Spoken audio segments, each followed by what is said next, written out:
রাষ্ট্র জামাত বাংলাদেশে চাঁদাবাদ মুক্ত, সন্ত্রাস মুক্ত, নৈরাজ্য মুক্ত, দুর্নীতি মুক্ত, দখলবাদ মুক্ত, আধুনিক মানবিক ইসলামিক কল্যাণ রাষ্ট্র কায়েম করবে আগামী দিনে ইনশাআল্লাহ। এরকম একটা সুন্দর সমাজ আপনারা চান না?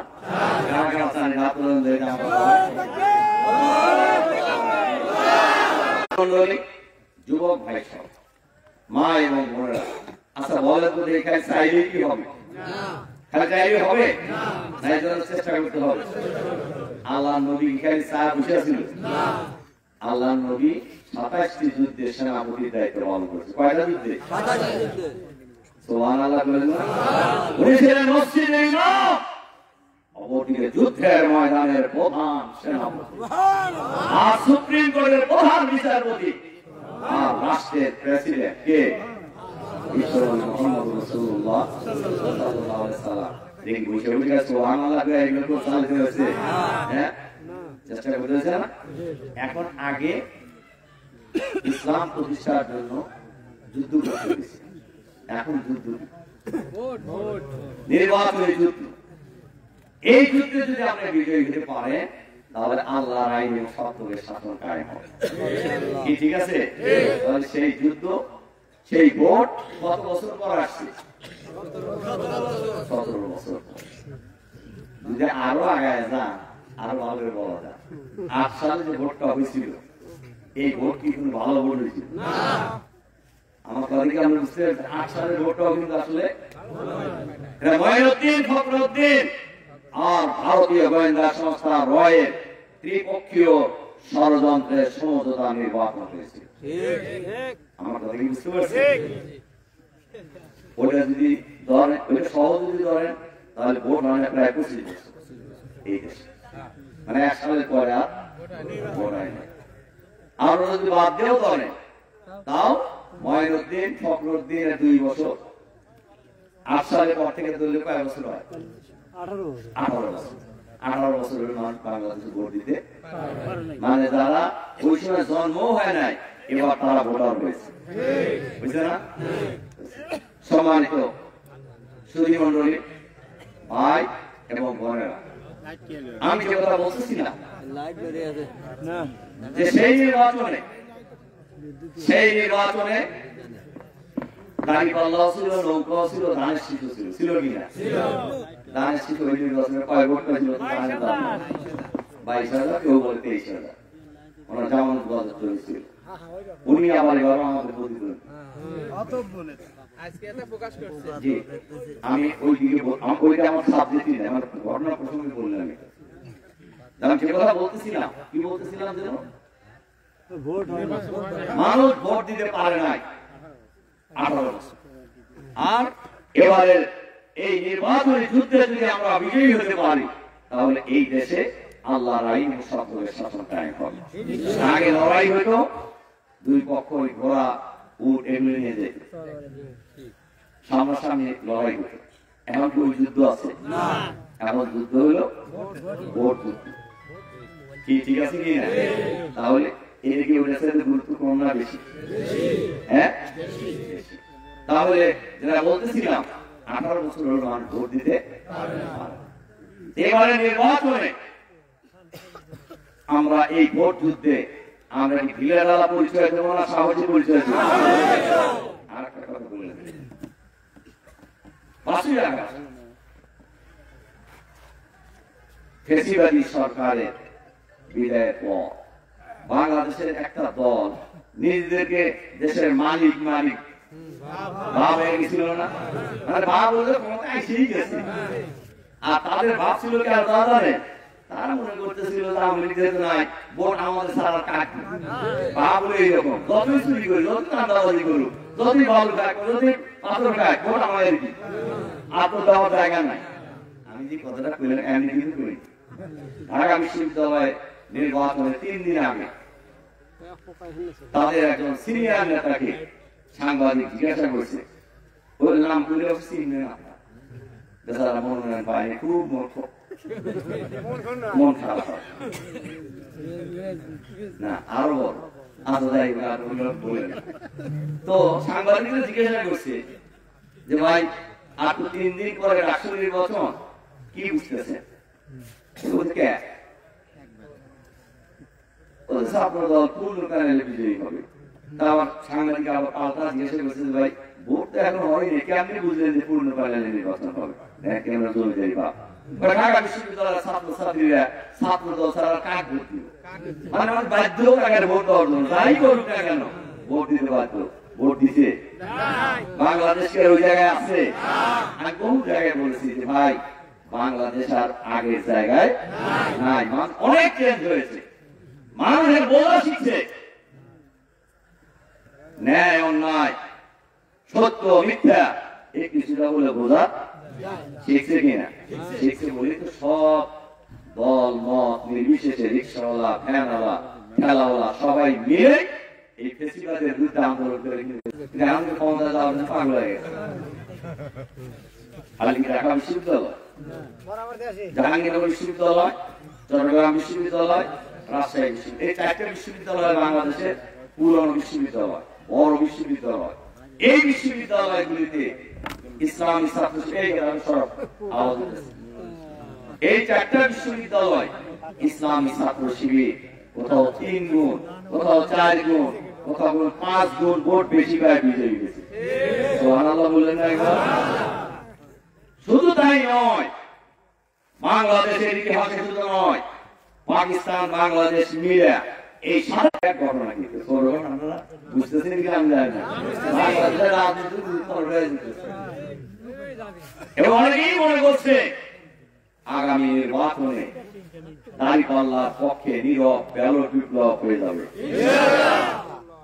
দুইটা কারণ বলছিলাম না, একটা কারণ হলো এই নির্বাচনটা, আর একটা কারণ হলো বলে যে আপনারা জানেন আমরাও জরিপ করতেছি, সারা দেশে তারাও করতেছে, বিভিন্ন সংস্থাও করতেছে, বিদেশিরাও করতেছে। এই রিপোর্ট এই জরিপের খবর যখন আমার কাছে আছে, টাকার কাছে আছে না, এই কারণে দেখবেন গরম হয়ে গেছে। আমার কথা কি বুঝতে পারছে? তবে আমরা বলি মানুষ যেটা মনে করে, আমারও ধারণা আগামী দিনে বাংলাদেশের সকল শ্রেণী পেশার মানুষ উল্লেখ করার কথা তো ধরেন আপনাদের জানাই আছে। আমাদের যে প্রতিদ্বন্দ্বী তারপর জামানত বাজেট করেছে এবং তখন যে এমপি ছিল, এমপি হওয়ার হিস্ট্রি আছে। এমপি উনি হচ্ছেন আমরা মানেছিলাম, হ্যাঁ আমরা মানেছিলাম।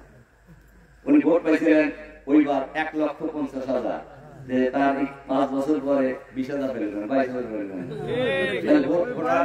ভোট কাজে ছিল বলেন তো দেখি, হ্যাঁ? ওই সময়ও আমার এখনো মনে আছে, তখন তো আমি বয়সে আরো তরুণ ছিলাম। ওনাকে সব এলাকা থেকে বলছিল ভোট করবে খান সাহেব ফিরে আসেন, না হলে আমি ভোট করতে পারবেন। আমার কথা কি বুঝতে পারছেন? তো আমি আর ওই দিকে যাচ্ছি না, আমি যে কথা মাঝখানে বলতেছিলাম,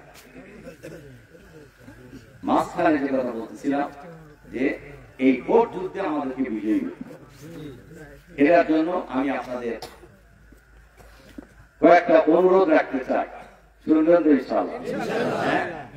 1 নম্বর অনুরোধ, এখন থেকে আমরা যারা এরকম একটি সুন্দর সোনার সমাজ চাই, সোনার দেশ চাই, শান্তির দেশ চাই, সমৃদ্ধ দেশ চাই, চাঁদাবাদ মুক্ত দেশ চাই, দুর্নীতি মুক্ত দেশ চাই, আধুনিক দেশ চাই, মানবিক বাংলাদেশ চাই, ইসলামী বাংলাদেশ চাই, এটা আমরা যারা চাই তাদের জন্য আমার কয়েকটা অনুরোধ, ভাই বোনদের জন্য। 1 নম্বর অনুরোধ, আমরা এখন থেকে আল্লাহর আইন এবং সৎ লোকের শাসনের দাওয়াত মানুষের ঘরে ঘরে পৌঁছে দেব ইনশাআল্লাহ। এই এলাকা, এই সেন্টারে যত ভোটার ভাই বোন আছে প্রথম হলো তাদের কাছে পৌঁছে দেব ইনশাআল্লাহ। কি ঠিক আছে? কম থেকে শুরু করবে, কয়েকটা অনুরোধ দেখে নিয়ে। 1 নম্বর হলো। 2 নম্বর হলো এখন থেকে আমরা দাঁড়িপাল্লা দাওয়াত সবার কাছে পৌঁছে দেব আর দাঁড়িপাল্লায় ভোট চাইব ইনশাআল্লাহ। ঠিক আছে? আর 3 নম্বর হলো আপনারা যেখানেই যাবেন খান সাহেবের সালাম পৌঁছে দেবেন ইনশাআল্লাহ।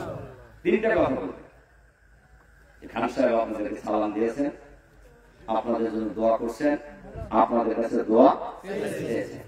তিনটা শব্দ বলতে পারবেন না? এই তিনটা কাজ আমরা আজকে থেকে শুরু করবো ইনশাআল্লাহ। ইনশাআল্লাহ কোথা থেকে শুরু করবেন বলেন তো দেখি?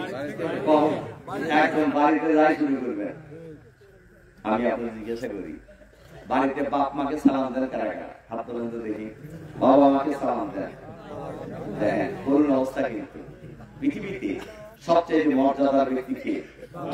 আগে মা, তারপরে মা বাবা। কি ঠিক আছে কিনা? তাদের যদি আপনি সালাম দেন খুশি হবে না? এরপরে জিজ্ঞাসা করুন স্ত্রীকে সালাম দেন কারা কারা? বেগম সাহেবকে সালাম দেন। আরো করুন অবস্থা, কোন দেখি। বেগম সাহেব পৃথিবীতে সবচেয়ে নিকটতম মানুষ কে? হ্যাঁ, বেগম সাহেব স্ত্রী। আল্লাহ স্বামী স্ত্রীর মধ্যে কোনো পর্দা রাখেন না, এত নিকটতম।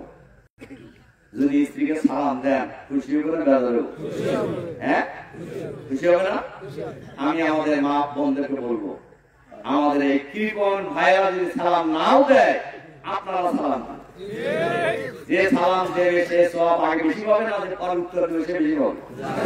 সালাম যিনি দেবেন এই জবাব উত্তর কিংবা সব বেশি পাবে। আসসালামু আলাইকুম ওয়া রাহমাতুল্লাহ। তোমাদের উপর আল্লাহ শান্তি এবং রহমত বর্ষিত। আর জবাব যখন দেয় ওয়া আলাইকুম আসসালাম ওয়া রাহমাতুল্লাহি ওয়া বারাকাতুহু, আপনার উপর রহমত এবং বরকত বর্ষিত। কত মজা! হ্যাঁ, আর একবার সালাম দিলে সব কয়টা? হ্যাঁ, দেখেন রাসূল সাল্লাল্লাহু আলাইহি সাল্লাম যখন এই কথা বলতেছিলেন, সালামের ফজিলত বর্ণনা করতেছিলেন, তখন একজন সাহাবী দাঁড়ায় গেলেন, ইয়া রাসূলুল্লাহ কিছুক্ষণ পরে যদি দেখা হয় তাহলে কি করবো? মানে ঘুরে ঘুরিয়ে আবার দাও। আমার কথা কি বুঝতে পারছেন? সালামের গুরুত্ব বোঝানোর জন্য কাজে আমরা বাড়িতে সালাম দেবো ইনশাআল্লাহ। আপনাদেরকে আমরা এই প্র্যাকটিস এট লিস্ট আমরা এখানে এই মাঠের মধ্যে যে সকল ভাই বোনেরা আছেন, বোনেরা আছেন, যারা উপস্থিত আছি, আমাদের পরিবারে আমরা এই কাজটা চালু করবো ইনশাআল্লাহ। ঠিক আছে? সালামের প্রচলন আমরা চালু করবো ইনশাআল্লাহ।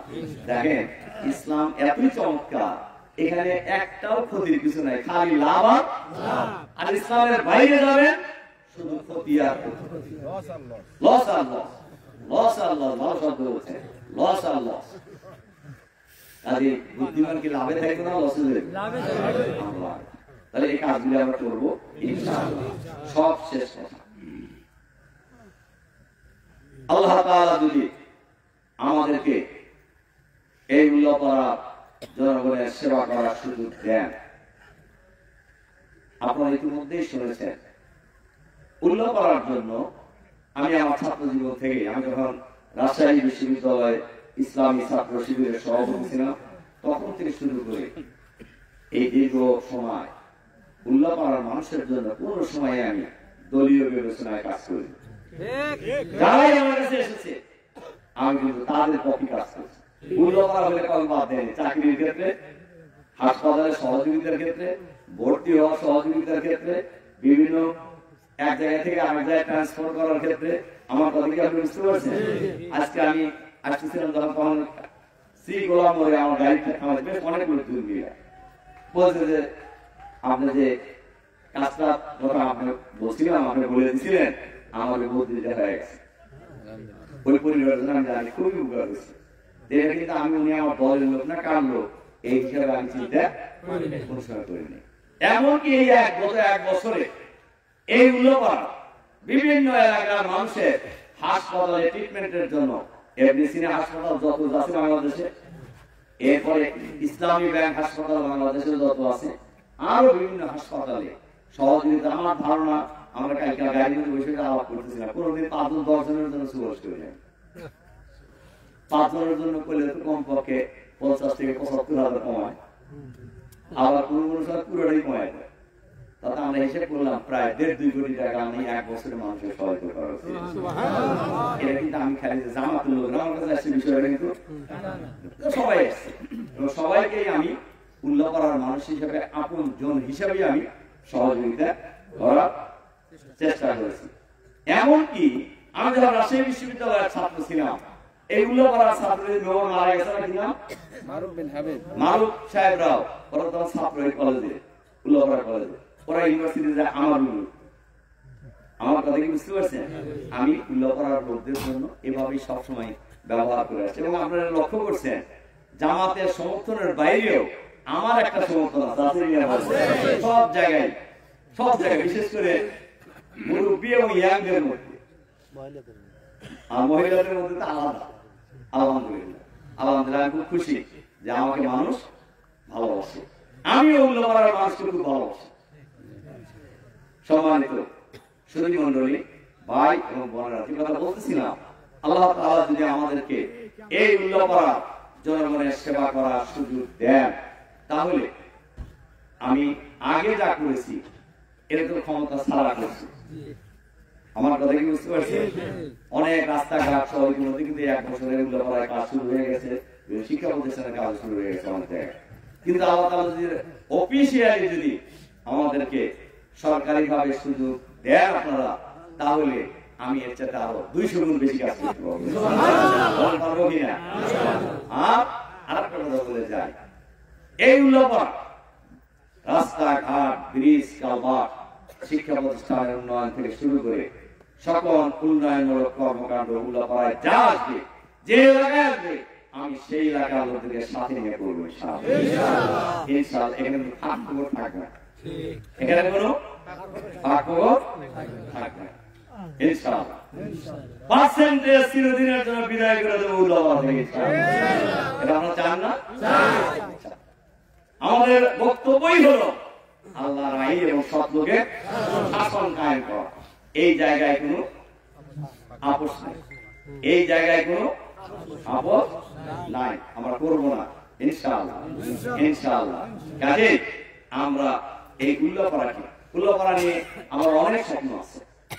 একটা কৃষি বিশ্ববিদ্যালয় করা, একটা পলিটেকনিক ইনস্টিটিউট করা, এরকম আরো বেশ কিছু চিন্তা আমার মাথায় আছে। উল্লাপাড়া আধুনিক এই উল্লাপাড়া উপজেলা স্বাস্থ্য কমপ্লেক্স যারা মরামত করে আছে, আমরা দেখেন কোন চিকিৎসা নেই। যদি আল্লাহ তাআলা আমাদের সুযোগ দেন, এটা আধুনিক উল্লাপাড়ার আধুনিক হাসপাতাল হবে ইনশাআল্লাহ। এবং আমরা এই ব্যাপারে অলরেডি কিছু পরিকল্পনা নিয়ে ফেলেছি, শুধু সুযোগের অপেক্ষায় আমরা